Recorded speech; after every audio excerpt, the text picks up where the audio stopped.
자, 여기 세 번째 썰 한번 가보도록 하겠습니다. 댓글 컨텐츠고 영상 제목. 대다수의 사람들이 상위 20% 정도를 평균으로 보고 살아간다. 사실 그 정도에 못 미치면 뭔가 뒤처진 사람, 열심히 살지 않은 사람으로 생각한다. 라는 영상에 달린 댓글입니다. 우리나라가 좀 문제가 있는 게 이제 뉴스나 아니면 미디어 같은 데서 이제 중산층을 뭔가 대한민국의 뭔가 이제 보통 사람들 평균인 것처럼 보여줘요. 평범한 사람들 3천원 보여주는데, 근데 현실은 절대 평범한 수치가 아닙니다. 예. 대한민국은 절대 다수의 서민, 그리고 소수의 중산층, 그리고 극소수의 상류층이 있습니다. 예. 여러분, 중산층의 아마 중자가 가운데 중인데 저기 진짜 가운데 중이 아니에요. 대한민국의 딱 중간값이 아닙니다. 예. 그래서 요즘에 중위소득을 봐야 된다 얘기하죠. 예. 중산층하고 중위소득은 굉장히 차이가 큽니다. 많이 커요. 대한민국 평균소득이 아마 상위 30% 기준으로 잡았을 거예요. 상위 30%.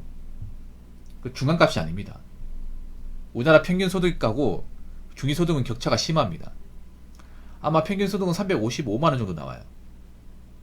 월평균 17임금. 아마 세전인데 세금 떼면 310만원입니다. 이걸 중간으로 알고 있는데 중간이 아니죠. 상위 30%입니다.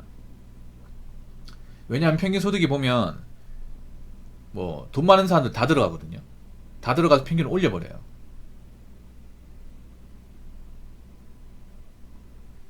중위소득으로 가면 250만원 됩니다. 250만원. 세전 250. 세금 떼면 222. 한 223 정도 됩니다. 그게 딱 중간값이에요. 50%. 보통 이제 뉴스 같은 데서 뭐 중산층 뭐 내 집만 얘기하잖아요. 뭐 내 집만 하려면 뭐 몇 년 동안 일해서 얼마 벌면 된다. 그것도 웃긴가 여러분. 그 말은 뭐냐면 그냥 사지 말라는 거죠. 못 산다는 겁니다. 약간 좀 기만하는 말이에요. 왜냐하면 뉴스 같은 그런 말 나온다. 뭐 직장인이 뭐 월급 모아서 뭐 집 살려면 뭐 30년 걸린다. 뭐 얼마씩 모아서 그 말이 안 되는 거죠. 일단 달에 300씩 어떻게 모읍니까? 그렇지 않습니까? 그것도 말이 안 되고 그 직장을 뭐 오래 다니는 것도 말이 안 되고요. 그리고 너무 서울의 집값을 기준으로 잡거든요. 뭐 우리가 다 서울에 사는 건 아니지 않습니까? 그리고 내 집만의 기준도 웃긴 게 무조건 30평짜리 아파트 기준 잡습니다. 4인 가족. 무조건 4인 가족. 여기 뭐 4인 가족 얼마나 있어? 3인 가족도 안 되는데. 그래서 우리나라 평균이 굉장히 좀 약간 말장난이 심해요.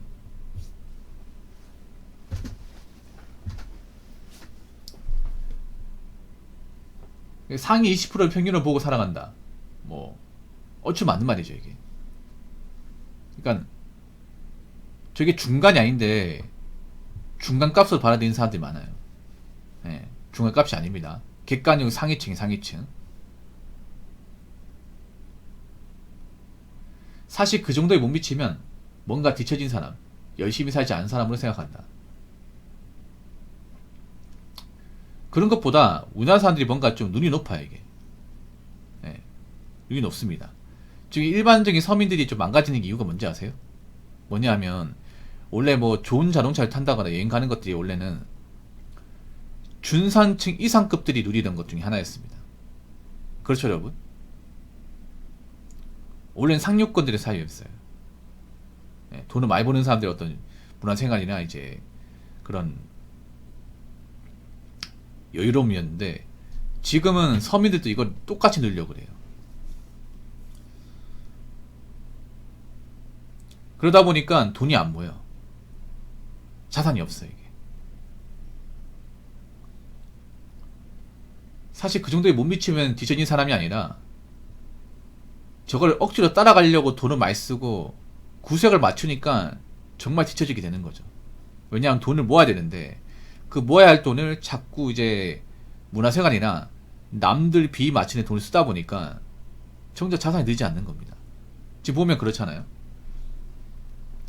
우리나라 자동차를 보더라도 산타페나 카니발 같이 좀 덩치가 큰 차량들, 예, 그런 차들이 많이 팔립니다. 근데 식구는 적거든요. 그렇지 않습니까? 산타페도 6인승이고 카니발 7인승이야. 사람 많이 태우기 위해서 만든 차입니다. 근데 요즘에 사람 별로 없잖아요. 그렇지 않습니까? 그리고 그런 차가 가격이 쌀 리가 없어요. 비싸죠. 비싼데 그런 차가 많이 팔려요. 그렇다고 그런 차를 구입한 사람이 돈이 많냐? 그건 아닙니다. 돈이 많았으면 일시불로 구입했겠죠. 차는 몰고 싶은데 돈은 없으니까 캐피탈로 할부 껴서 사는 거죠. 그렇지 않습니까? 요즘에 할부 안 껴서 차를 사는 사람은 별로 없습니다, 이게.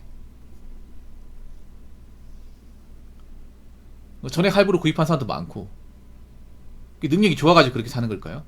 아니죠. 능력은 사실 대단하지 않는데 이 차를 타면 남들이 좀 좋게 보지 않을까? 아니면 남들도 이런 차 모르는데 나도 몰고 싶어서. 젊을 때 아니면 언제 모르겠어. 그런 마인드로 구입한 사람들이 많아요.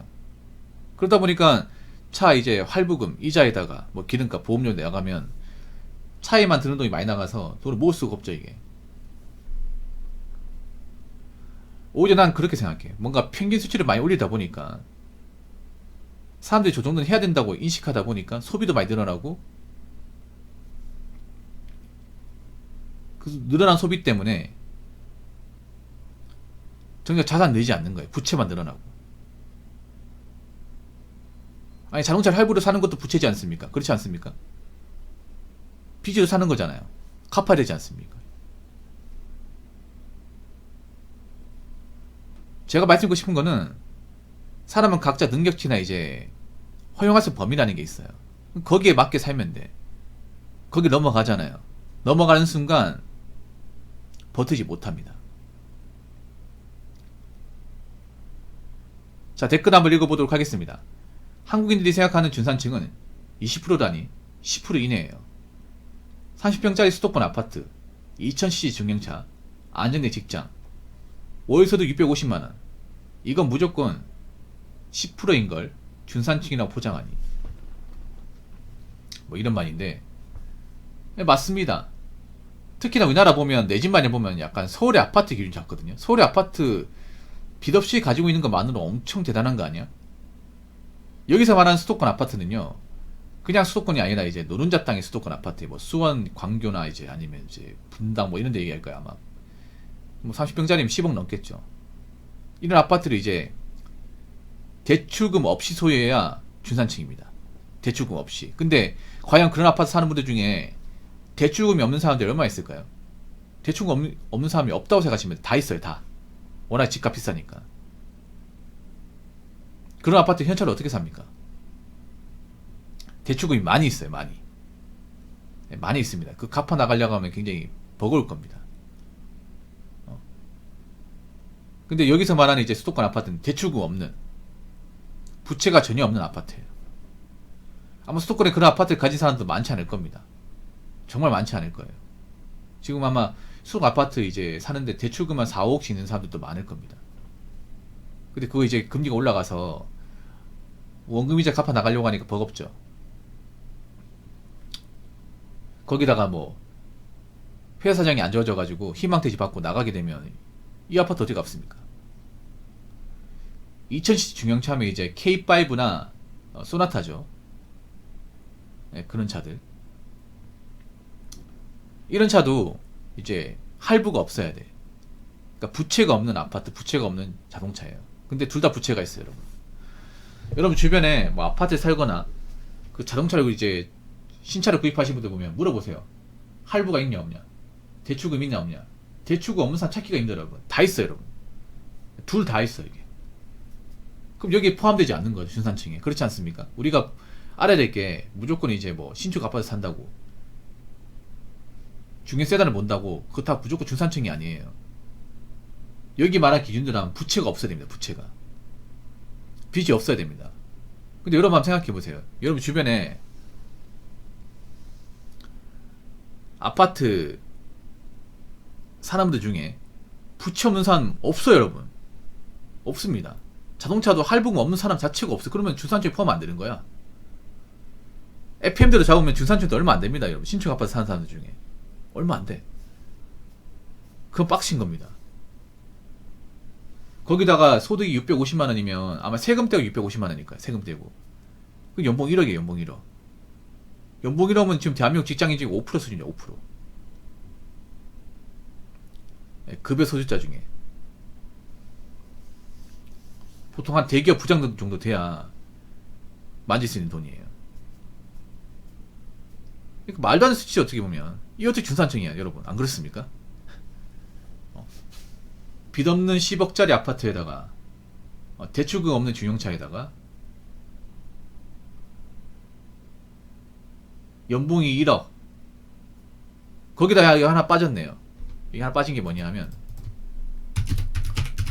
현금 자산이 제가 2억 이상일 거야. 요거까지 포함될 거예요.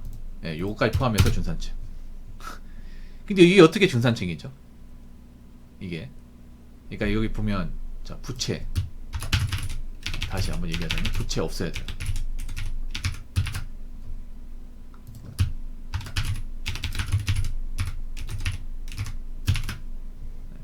그리고 세후 소득이 650만원, 엄청 높죠 여러분. 말도 안 돼 높습니다 이게. 근데 이게 중산층이야. 이게 중산층이에요. 이거를 노력으로 갈 수 있냐고요. 지금 현금 자산도 얼마 없습니다 여러분. 얼마 없는 사람도 많아요. 1억도 없는 사람도 많아요. 결혼하신 분들이 5천만원도 없는 사람 태반이에요 여러분. 근데 이런 걸 중산층으로 얘기하는 거예요. 중산층으로. 여러분 우리가 이제 뉴스 같은 보더라도 좀 가려봐야 되는 게, 뭐 내 집 마련하는데 몇 년 걸려, 그 볼 필요가 없어요 여러분. 볼 가치도 없어요 여러분. 그리고 보통 그 뉴스에서 뭐 내 집 마련 얘기할 때 보통 서울이나 수도권 아파트 잡거든요. 그것도 말이 안 돼요 여러분. 그것도 신도시 아파트 기준 잡는단 말이에요 이게. 그런 뉴스는 볼 가치가 없습니다 여러분. 괜히 봐봤자 그냥 기분만 상해요. 이런 거 자주 보니까 사람 눈이 높아지는 거야. 현실은 개차반인데. 그래서 우리가 알아야 될 건 뭐냐 하면 중산층의 기준으로 평균을 잡을 게 아니라 진짜 한 50% 있죠. 중간값이 어떤 건지 알아야 됩니다. 예. 대한민국의 중간값은 그렇게 높지 않습니다. 높지 않아요. 물론 중간값의 기준을 보고 안심할 게 아니라 난 저거보다 높아야 돼. 열심히 살아야 됩니다. 그리고 내가 능력이 부족하면 굳이 이제 중산층의 삶을 따라할 필요가 없습니다. 앞으로 보세요 여러분. 무리해서 따라가다 골로 갑니다. 지금 보면 사람들이 무리하게 따라가거든. 아파트도 지금 할부로 엄청 많이 받아가지고 지금 들어간 사람도 있고, 그리고 자동차도 오락으로 구입한 사람도 있단 말이에요. 그럼 나간 돈이 얼마겠어요 여러분. 만약 이 아파트, 이 수도권 아파트를 만약에 대출금 한 6억 받았다 쳐요. 그리고 이 자동차를 풀할부로 샀다고 칩시다. 그럼 나가는 원금 이자만 해도 400이에요 400. 650만원 버는데 400 이자로 나가요. 감당할 수 있겠냐고요. 거기다 이 세후 650만원 버는 것도 쭉 벌 수 있는 게 아니에요 여러분. 사기업이면 내가 얘기했잖아요. 사기업에서 어떻게 보면 받을 정도 됐으면 이제 나갈 때가 다 됐다고. 내가 단연히 얼마 남지 않았다 그 말이에요 이제. 진급 못하면.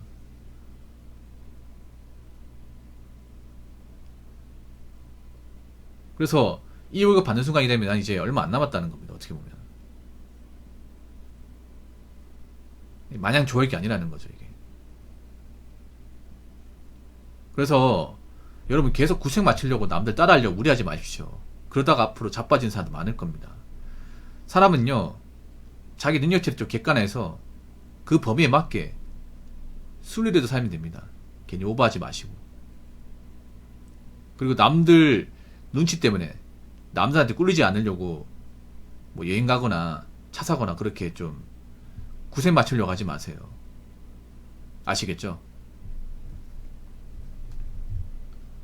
자, 이상으로 13번째 썰 마치도록 하겠습니다.